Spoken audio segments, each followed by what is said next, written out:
오늘부터 예수님의 비유를 살펴보고자 합니다. 복음서에 나오는 예수님의 비유는 제가 찾아보니 한 23개가 됩니다. 하나하나 우리가 잘 아는 내용들이지만 또 다시 한번 묵상하며 나누고자 합니다. 예수님은 사람들에게 어렵게 가르치지 않았습니다. 딱딱한 교리나 이론적인 지식은 삶에 지친 민중들을 오히려 말씀으로부터 멀어지게 합니다. 예수님의 가르침은 당시 서기관이나 랍비들과는 전혀 달랐습니다. 예수님의 가르침이 그러나 그들보다 더 권위가 있었던 이유는 그 가르침이 쉬웠기 때문일 것입니다. 예수님은 삶에서 발견할 수 있는 소재들을 가지고 하늘나라에 대해서 쉽게 설명을 해 주었습니다. 오늘 본문의 씨 뿌리는 자의 비유도 당시 백성들이 쉽게 접할 수 있는 생활 속의 예화라고 할 수 있습니다. 주님은 삶의 이야기를 통해서 하늘나라의 오묘한 진리를 말씀해 주셨습니다. 하나님의 말씀은 씨앗입니다. 말씀이기 때문에 능력이 있습니다. 그럴지라도 그 씨앗이 어느 땅에 떨어지느냐에 따라서 그 결과는 다릅니다. 같은 이슬을 먹고도 독사는 독을 만들어내고 젖소는 우유를 만들어냅니다. 말씀은 제한이 없습니다. 비와 태양이 악한 자와 선한 자에게 함께 내려지듯이 하나님의 말씀도 가리지 않고 모든 자들에게 임합니다. 그런데 어찌하여 세상은 선한 자와 악한 자로 갈리는 것일까요? 동일한 은혜를 받으면서도 큰 변화가 일어나는 사람이 있고 그리고 미미한 변화만을 보여주는 사람도 있습니다. 여기서 우리가 생각할 수 있습니다. 바로 문제는 우리의 마음입니다. 마음을 닫고 있으면 밖에서 폭우가 쏟아진다라고 할지라도 자기 안에는 가뭄만 계속되어집니다. 그래서 주님께서 말씀하십니다. 귀 있는 자는 들으라. 이 말씀은 곧 마음을 열라라고 하는 우리 주님의 엄중한 경고라고 할 수 있습니다. 옛 팔레스타인 지역의 파종법은 우리나라와는 달랐습니다. 우리 전통 파종법은 땅을 갈아엎고 평평하게 고른 후에 씨를 뿌리든지 아니면 모판에서 키운 어린 삭을 그 밭으로 논으로 내었습니다. 그러나 당시 팔레스타인 지역에서는 먼저 씨를 뿌린 후에 밭을 갈아 엎었습니다. 그래서 농부들은 사람들이 다니는 길이나 가시떨기가 있는 곳일지라도 나중에 갈아 엎을 생각으로 씨를 뿌립니다. 돌밭은 석회암청을 말합니다. 이곳은 불과 땅 깊이가 10cm도 되지 않았습니다. 이런 곳은 땅을 갈아 엎을 때야 그 정체를 알 수가 있습니다. 그러므로 씨를 뿌리다 보면 이런 네 종류의 밭에 떨어지는 것도 결코 무리가 아닙니다. 왜 길가에 뿌릴까? 왜 돌밭에 뿌릴까라고 우리가 유추하고 생각해서는 안 된다는 것입니다. 어떤 시는 길가에 떨어졌다라고 했습니다. 길가는 사람들의 왕래가 잦은 곳입니다. 이곳에 떨어졌지만 단단해서 들어갈 수가 없습니다. 그 사이에 새가 날아와서 먹어버렸습니다. 주님은 19절에서 이를 악한 자가 와서 그 마음에 뿌린 것을 빼앗아 간다라고 설명했습니다.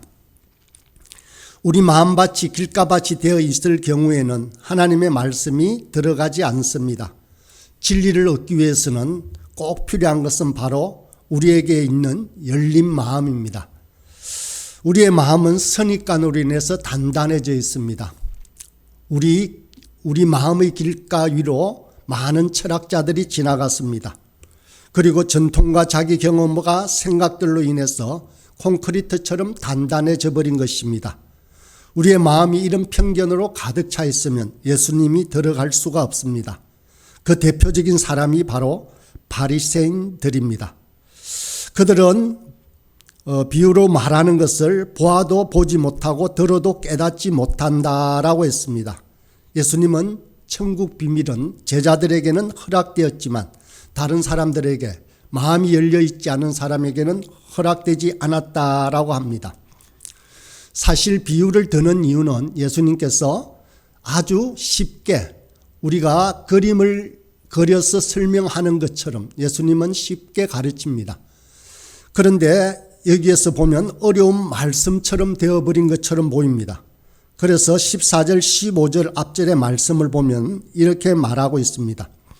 이사야의 예언이 그들에게 이루어졌으니 일렀으되 너희는 듣기는 들어도 깨닫지 못할 것이요 보기는 보아도 알지 못하리라. 이 백성들의 마음이 완악하여져서 그 귀는 듣기에 둔하고 눈은 감았으니 이는 눈으로 보고 귀로 듣고 마음으로 깨달아 돌이켜 내게 고침을 받을까 두려워함이었더라. 역시 문제는 듣는 사람의 마음입니다. 완악해지고 그리고 귀가 둔해지고 눈은 감았으니 아무리 쉽게 말씀을 전하더라도 못 알아듣는 것입니다. 진리는 결코 어려운 것이 아닙니다. 난해한 것이 아닙니다. 이론적으로 철학적인 용어를 사용해야만 전달할 수 있는 것이 결코 아니다라는 것입니다. 대화하려는 마음의 자세가 필요합니다. 열린 마음이 필요합니다. 사람을 보는 태도도 마찬가지입니다.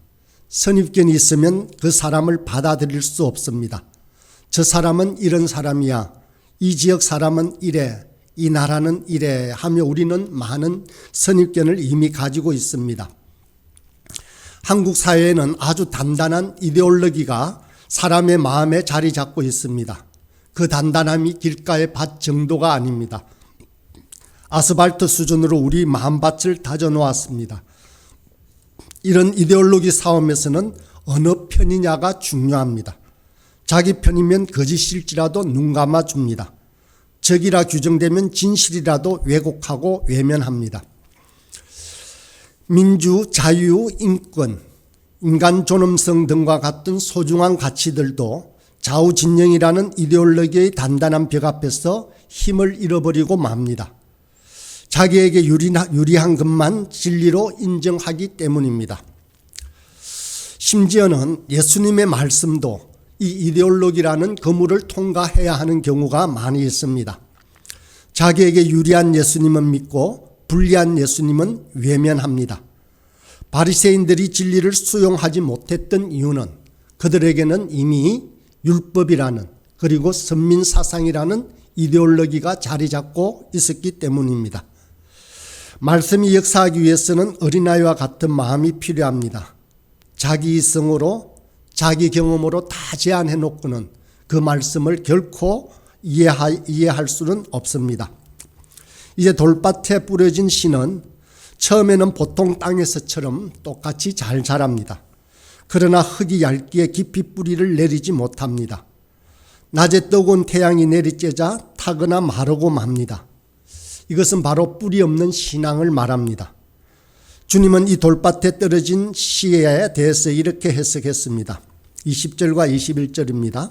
돌밭에 뿌려졌다는 것은 말씀을 듣고 즉시 기쁨으로 받되 그 속에 뿌리가 없어 잠시 견디다가 말씀으로 말미암아 환난이나 박해가 일어날 때는 곧 넘어지는 자요.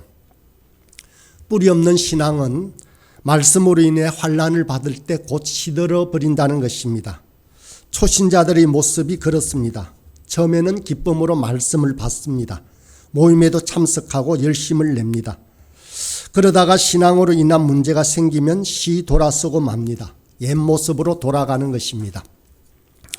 돌밭은 또한 그 마음속에 바위처럼 단단한 상처를 가지고 있는 사람을 말합니다.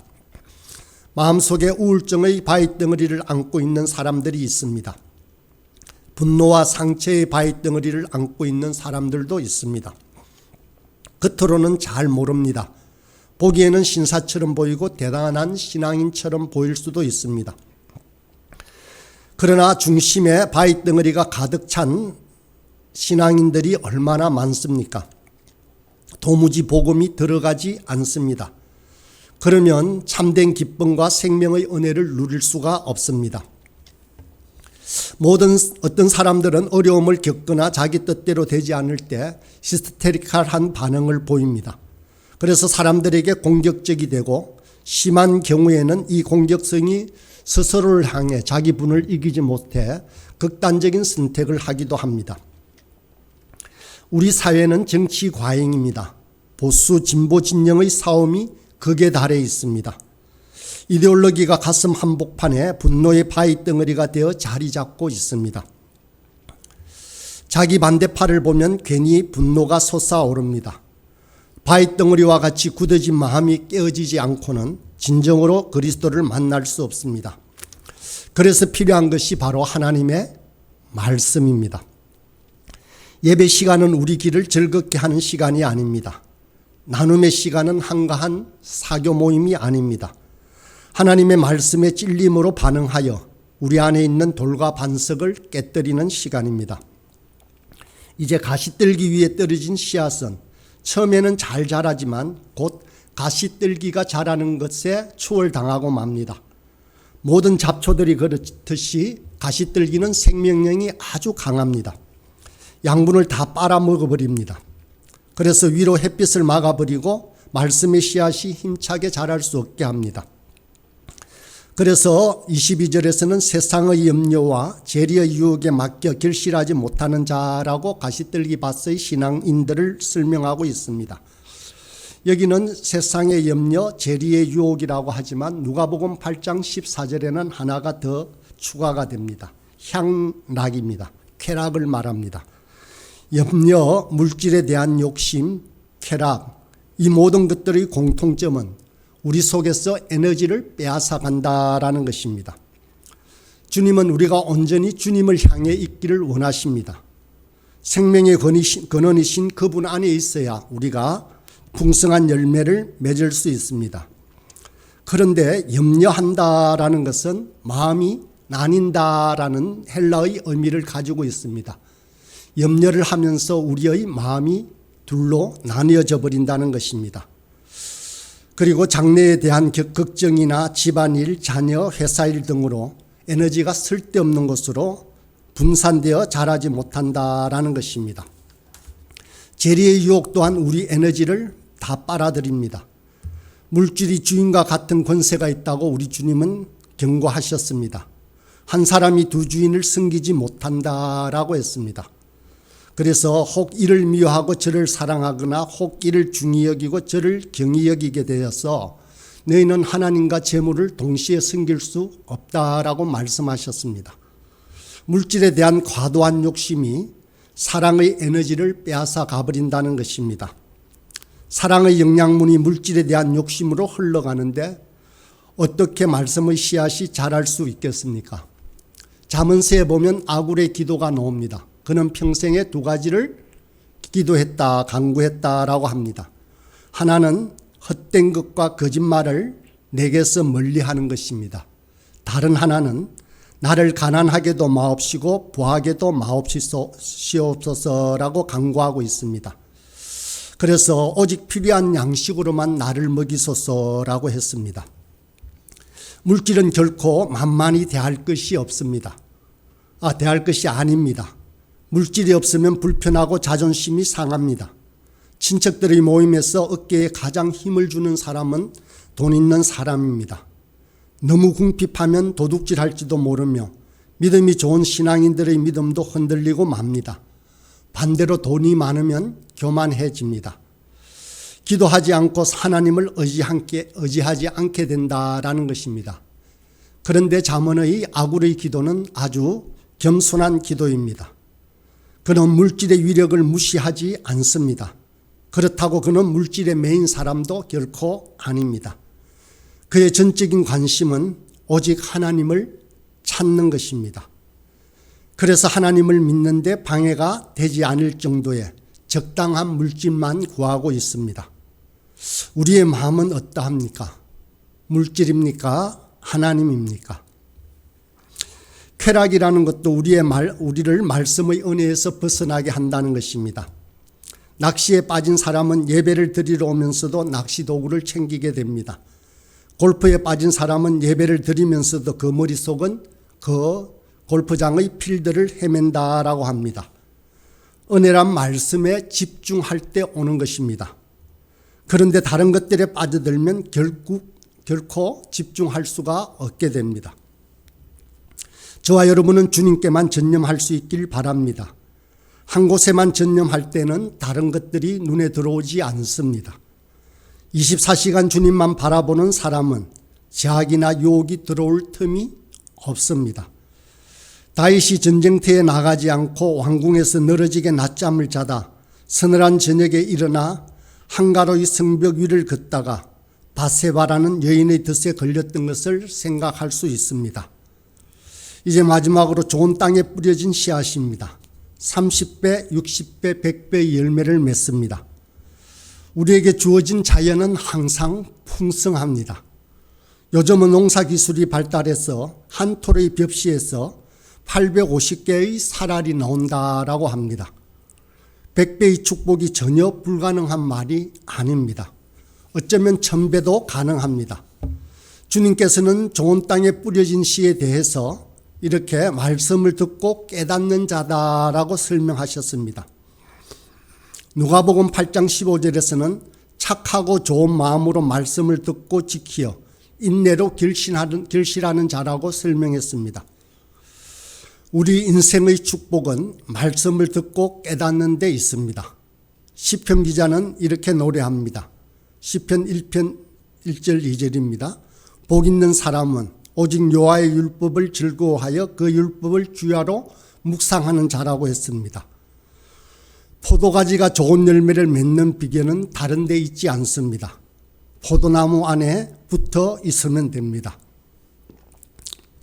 우리의 문제는 생명과 축복이 바로 주님 안에 있는데 자꾸 다른 곳만 바라본다는 데 있습니다. 하나님의 말씀에 집중하여 충분히 읽어야 합니다. 거기에 길이 있습니다. 또 예배에 전념해야 합니다.